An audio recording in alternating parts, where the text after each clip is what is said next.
Bus ಎಲ್ಲರಿಗೂ ನಮಸ್ಕಾರಗಳು. Welcome back to Sagar stories. ಮಗ್ಗ ರಿಯಾನ್ ಪರಾಗಣ್ಣನ ಬಗ್ಗೆ ನಾನು ಲಾಸ್ಟ್ ನೆಗೆಟಿವ್ ಆಗಿ ಮಾತಾಡಿದ್ದು ಜಮಾನೇ ಆಗೋಗ್ಬಿಡಿದ್ರು. ಒಂದು ವರ್ಷದ ಮೇಲೆ ಆಗೋಗ್ಬಿಡಿದ್ದು.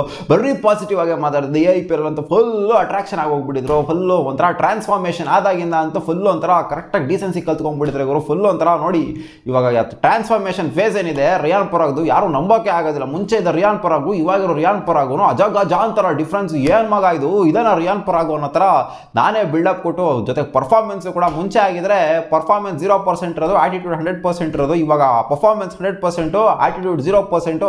ಆಟಿಟ್ಯೂಡ್ ಇದೆ ಬಟ್ ಆದರೂ ಆ ಥರ ಆಟಿಟ್ಯೂಡ್ ಇಲ್ಲ, ನೆಗೆಟಿವ್ ಆಟಿಟ್ಯೂಡ್ ಇಲ್ಲ, ಇನ್ನು ಪಾಸಿಟಿವ್ ಇದೆ, ಚೆನ್ನಾಗಿದೆ ಅನ್ನೋ ಥರ ಎಲ್ಲ ಬಿಲ್ಡಪ್ ಕೊಟ್ಟಿದೆ. ಬಟ್ ಇಲ್ಲ ಮಗ ನೀವು ನೆಗೆಟಿವ್ ಆಗಿ ಮಾತಾಡಲೇಬೇಕು ನನ್ನ ಬಗ್ಗೆ ಅನ್ನೋ ಥರ ಇವತ್ತು ಸ್ಟೇಟ್ಮೆಂಟ್ ಹಾಕಿ ಕೊಟ್ಟಿದ್ದಾರೆ. ಒಂದು ರೀಸೆಂಟ್ ಇಂಟರ್ವ್ಯೂ ಅಲ್ಲಿ ಪರಾಗಣ್ಣ ಮಾತಾಡಿದ್ದಾರೆ.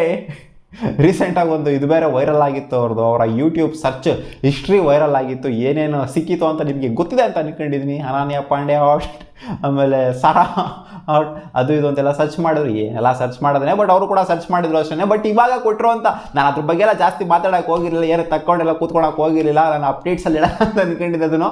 ಬಟ್ ಬೇಡ ಇರಲಿ, ಎಲ್ಲ ಹುಡುಗರು ಸರ್ಚ್ ಮಾಡಿದ್ರೆ ಮಾಡಿದ್ರೆ ಹುಡುಗ ಅಲ್ವ ಯಾಕೆ ಪರಾಗು ಅಂತ ಅನ್ಕೊಂಡು ಸುಮ್ಮನೆ ಆಗಿದ್ದೆ. ಬಟ್ ಈ ಥರ ಎಲ್ಲ ಸ್ಟೇಟ್ಮೆಂಟ್ ಕೊಟ್ಟ ಮೇಲೆ ನಾನು ಅದನ್ನು ಎಳಿಲೇಬೇಕು. ಗುರು ಅನನ್ಯ ಪಾಂಡೆ ಮತ್ತು ಸಾರಾ ಅಂತೆಲ್ಲ ಸರ್ಚ್ ಮಾಡಿದ್ರು, ಅದನ್ನು ತೆಗಿಲೇಬೇಕು. ಯಾಕಂದರೆ ರೀಸೆಂಟ್ ಇಂಟರ್ವ್ಯೂ ಅಲ್ಲಿ ಅವ್ರು ಹೇಳಿದರೆ ವರ್ಲ್ಡ್ ಕಪ್ಪಿಗೆ ನೀವು ಸಿಕ್ಕಾಪಟ್ಟೆ ಎಕ್ಸೈಟೆಡ್ ಆಗಿದ್ದೀರಾ ಅಲ್ವಾ ಅಂತ ಒಂದು ಕ್ವೆಶನ್ ಕೇಳಿದಾಗ ಅದಕ್ಕೆ ಅವರು ಉತ್ತರ ಕೊಟ್ಟಿದ್ದಾರೆ. ನಾನು ವರ್ಲ್ಡ್ ಕಪ್ ಏನೋ ಎಕ್ಸೈಟೆಡ್ ಆಗಿಲ್ಲ, ನಾನು ವರ್ಲ್ಡ್ ಕಪ್ನ ನೋಡೋದೇ ಇಲ್ಲ, ನಾನು ಬರೀ ವರ್ಲ್ಡ್ ಕಪ್ ಫೈನಲ್ ಮಾತ್ರ ನೋಡ್ತೀನಿ, ಯಾರೇ ಬಂದರೂ ಓಕೆ, ನನಗೆ ಯಾರೇ ಫೈನಲ್ ಗೆದ್ರು ಕೂಡ ಓಕೆ, ನಾನು ಹ್ಯಾಪಿ ಆಗಿರ್ತೀನಿ ಅನ್ನೋ ಥರ ಸ್ಟೇಟ್ಮೆಂಟ್ನ ಕೊಟ್ಟಿದ್ದಾರೆ ರಿಯಾನ್ ಪರಾಗ್ ಅವರು. IPL ಅಲ್ಲಿ ಚೆನ್ನಾಗಿ ಪರ್ಫಾರ್ಮ್ ಮಾಡಿದರೆ 573 ರನ್ ಕೂಡ ಹೊಡೆದಿದ್ದಾರೆ, ವಿತ್ 150 ಅರೌಂಡ್ ಸ್ಟ್ರೈಕ್ ರೇಟ್ ಕೂಡ ಆಡಿದ್ದಾರೆ. ಹಿಂಗೆ ಆಡಿದ್ರು ಕೂಡ ನಾನು ಸೆಲೆಕ್ಟ್ ಮಾಡಲಿಲ್ಲ ವರ್ಲ್ಡ್ ಕಪ್ಪಿಗೆ. ನಾನು ವರ್ಲ್ಡ್ ಕಪ್ ಆಡಬೇಕು, ನಾನು ವರ್ಲ್ಡ್ ಕಪ್ ಯಾವಾಗ ಆಡ್ತೀನೋ ಅವಾಗ ನಾನು ಇದ್ರ ಬಗ್ಗೆ ಯೋಚನೆ ಮಾಡ್ತೀನಿ. ಅಲ್ಲಿ ಇಂಟರ್ವ್ಯೂ ಅವ್ರು ಕೇಳಿದ ಕ್ವಶನ್ ಏನು ಅಂದರೆ ಟಾಪ್ 4 ಟೀಮ್ಸು ಯಾರು ಆಗ್ಬೋದು ಈ ವರ್ಲ್ಡ್ ಕಪ್ಪಲ್ಲಿ, T20 ವರ್ಲ್ಡ್ ಕಪ್ಪಲ್ಲಿ ಅಂತ ಕೇಳಿದಾಗ ನಾನು ಇದ್ರ ಬಗ್ಗೆ ಉತ್ತರ ಕೊಡೋದಿಲ್ಲ.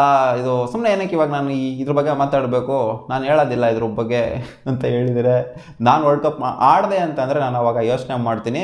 ನಾನು ಇವಾಗ ವರ್ಲ್ಡ್ ಕಪ್ ಆಡ್ತಾ ಇಲ್ಲ ಅಲ್ವಾ, ಅವಾಗ ಯೋಚನೆ ಮಾಡಿದ್ರೆ ವರ್ಲ್ಡ್ ಕಪ್ ಆಡಿದೆ ಅಂತಂದರೆ 4 ಟೀಮ್ ಯಾವ್ದು ಇರಬಹುದು ಅಂತ, ಯಾವುದು ಟಾಪ್ 4 ಬರಬಹುದು ಅಂತ. ಇವಾಗ ನಾನೇನಕ್ಕೆ ಯೋಚನೆ ಮಾಡಬೇಕು ಅದ್ರ ಬಗ್ಗೆ ಏನಾದರೂ ಹೇಳಿದೆ ಅಂದರೆ ಇವ್ರಿಗೆ ಒಂದು ಸ್ವಲ್ಪ ಕನ್ಸನ್ ಏನೂ ಇಲ್ಲ.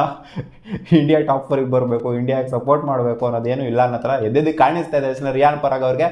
ಹೌದು, ನಾವು ಅವ್ರ ತಲೆಗೆ ಹೋಗಿ ತುಂಬೋದಕ್ಕೆ ಆಗೋದಿಲ್ಲ, ರಿಯಾನ್ ಪರಾಗ್ ನೀನು ಸಪೋರ್ಟ್ ಮಾಡಬೇಕಮ್ಮ ಇಂಡಿಯಾಗೆ ಕೂತ್ಕೊಂಡು ಇಲ್ಲಿ ಅಂತ, ಅದು ಅವ್ರಿಗೇನೆ ಬರಬೇಕು. ಬಟ್ ಈ ಥರ ಸಾರಾ ಮತ್ತು ಅನನ್ಯ ಪಾಂಡೆ ಇದೆಲ್ಲ ಸರ್ಚ್ ಮಾಡಿದ್ರಲ್ಲ, ಸೊ ಅದಕ್ಕೂ ಇದಕ್ಕೂ ಇವಾಗ ಹೆವಿ ಮ್ಯಾಚ್ ಆಗ್ತಾ ಇದೆ.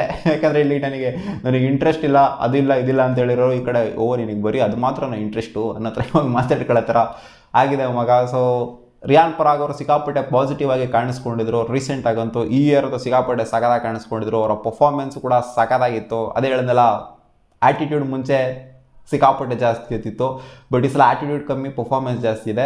ಬಟ್ ಪರ್ಫಾರ್ಮೆನ್ಸ್ ಇದ್ರೂ ಕೂಡ ಸೆಲೆಕ್ಟ್ ಮಾಡಿಲ್ಲ ಅನ್ನೋ ಥರ ಒಂದು ಸ್ವಲ್ಪ ಒಳಗಡೆ ಏನೋ ಉರಿ ಇದೆ ಅಂತ ಕಾಣಿಸುತ್ತೆ ರಿಯಾನ್ ಪರಾಗ್ ಅವ್ರಿಗೆ. ಅದನ್ನು ಈಚೆ ಕಡೆ ಹಾಕಿದ್ದಾರೆ ಅಷ್ಟೇ, ನಾನು ನೋಡೋದಿಲ್ಲ ವರ್ಲ್ಡ್ ಕಪ್ನ ಅನ್ನೋ ಥರ ಹೇಳಿದ್ರ ಮೂಲಕ.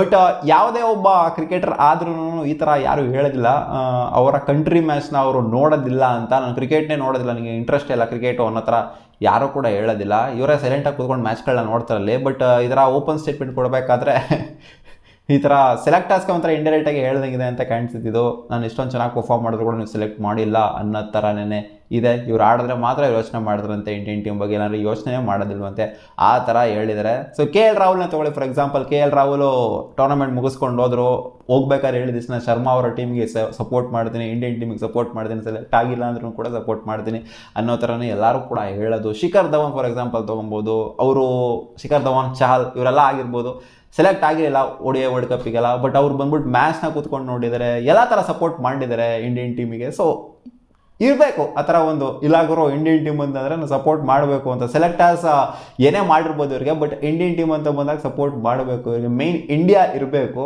ಬಟ್ ಇವ್ರಿಗೆ ಅದಿಲ್ವಲ್ಲ, ಅದು ಎದ್ದು ಕಾಣಿಸ್ತಾ ಇದೆ ಅಷ್ಟೇ. ನೀವೇನು ಹೇಳ್ತೀರಾ ರಿಯಾನ್ ಪರಾಗ್ ಅವರ ರೀಸೆಂಟ್ ಸ್ಟೇಟ್ಮೆಂಟು, ನಾನು ವರ್ಲ್ಡ್ ಕಪ್ಪಿಗೆ ಸೆಲೆಕ್ಟ್ ಆಗಿದ್ದಾರೆ, ನಾನು ಯೋಚನೆ ಮಾಡ್ತಿದ್ದೆ ಅದ್ರ ಬಗ್ಗೆ, ಇವಾಗ ಏನಕ್ಕೆ ಯೋಚನೆ ಮಾಡಬೇಕು ಅಂತ ಹೇಳಿದ್ರಲ್ಲ, ಕಾಮೆಂಟಲ್ಲಿ ಹಾಕಿ. ಬುಬಾ.